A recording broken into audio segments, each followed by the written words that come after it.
took out a loan on it, a $90,000 loan on it, and the loan got sold to another company, and then it started balloon the payments. And I'm like, okay, wait a minute, this is not what's going on here. And the payments kept going up higher and higher, and I'm like, oh my God. I felt like they just tricked me up until the last point. And then my mom, she was sick, and I was taking care of my mom and my father. And my mom died, and then my father died.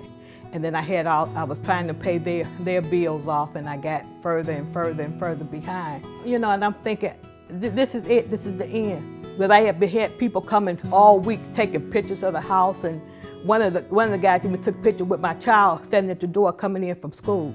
And he had this smile on his face and like, oh, you've lost this. Then I met the person that night that had actually bought the home. And so after that, he called every couple of weeks he would call and up the price, and because we can pay, we'll even relocate you. I'm like, no, I don't want to be relocated. I want to be in my home. I had no other options with all of the other people that came. It was quick sale. You could quick sell it, and we'll give you a certain amount of money to get out. And the doorbell rang, and this lady was standing at the door, and I was just standing there looking at her. Her name was Marcy. She said, well, your home sold today. And I was at the auction, and she introduced herself, and I was just standing there. And all of a sudden, she just started hugging me. She said, it's gonna be okay.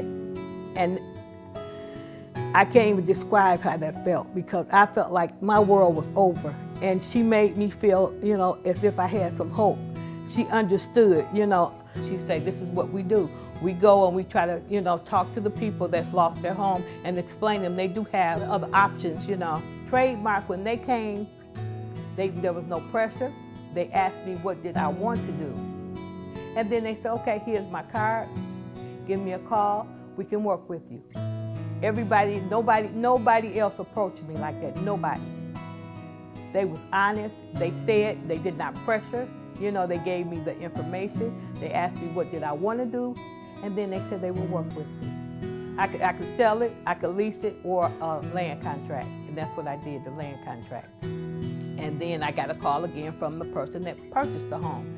And he said, well, I got a call from someone, and I heard you talking to these different people, and don't listen to them because they're liars, and they're just trying to trick you. And if you don't, I own the home, and there's nothing you can do about it.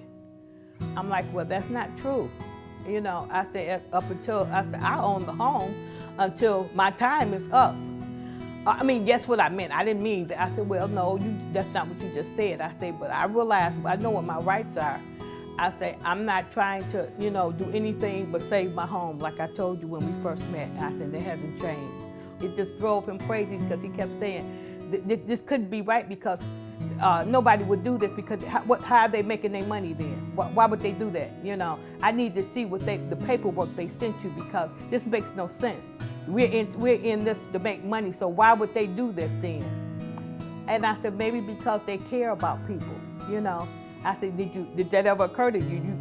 You can make money and not tear the heart out of someone. You can actually make money. I realized that. I realized it's a business, but you don't have to be vicious to be a good business person either. And that's the difference. I said, the way you approach me and the way they approach me was like day and night. To make money and know that you didn't actually put people out of their homes, to make a dollar. It's a total difference. And this is the best thing you can do for a community. I mean, without, when you can give back to people and know that you're actually helping someone. I'm in total control again. I could sell it if I wanted to, Give me the option to do whatever I needed to do, but I wanted my home. This is what I worked for. Like I say, they're the best people I have ever ran across. That's all that's the honest to God truth. They are just God sent, because this is this is a terrible feeling. I mean, anybody that's ever been through foreclosure, your home is your biggest investment. And to lose it, that's like you have nothing left. That's just like somebody rip your heart out. I would like to tell Trademark Company, Brad, Jeff, Marcy, the whole crew, you are God sent. If everybody conducted business the way you do, the world would be a much better place.